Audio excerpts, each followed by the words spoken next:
My name's Cabe Johnson, and this is another failed elk tail.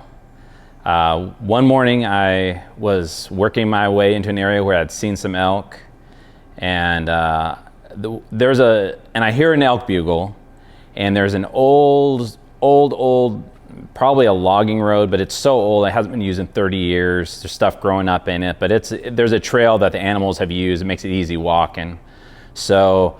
But it kind of goes up the side of the hill. So my thought was I hear these elk bugling down below, or if I can get up above them, maybe they'll work their way up, or I'll have a better view of where they're at and I can make a move on them. So I start working my way up that road, and I can hear the elk bugling, and so I get basically almost right above it, and all of a sudden I hear them moving. And they start slowly moving up the hill right towards me.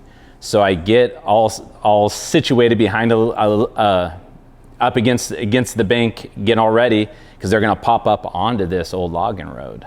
So I get situated up against the bank, and the elk start working their way up the hill, and I'm thinking they're gonna cross right in front of me about 20 yards. I'm like, this is gonna be amazing. Perfect place, perfect time, right there.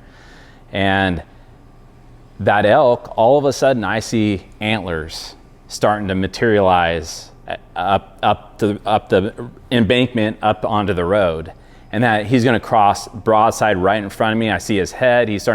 And he gets up where he's just about ready to step onto the road. His body isn't even quite exposed yet, and he turns 90 degrees and comes right at me.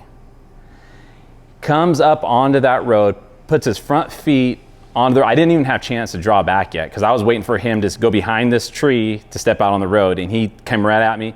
So I'm sitting here frozen. He comes up, puts his feet right on the road, and it felt like we were nose to nose, but he's probably about 10 yards away.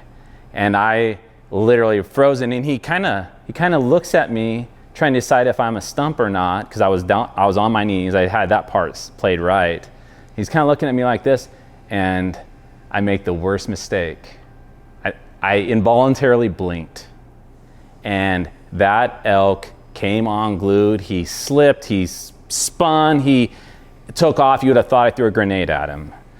I've never seen an elk lose his crap like that elk did, and he ran off. And I instantly thought back to a story that my dad told me when I was a kid. He said that if you're ever in close quarters with an elk, he goes, you should squint your eyes, because they can see the blink and kind of be a signal that you're not a stump. I've never had an elk at 10 yards face to face like that, where I really had to apply that. But I had that moment that I flashed back. I'm like, I'm such an idiot. I knew the answer to how to handle this, and screwed up a great shot on a good bull, just because I lost that somewhere in the weeds. And that's my elk blink story.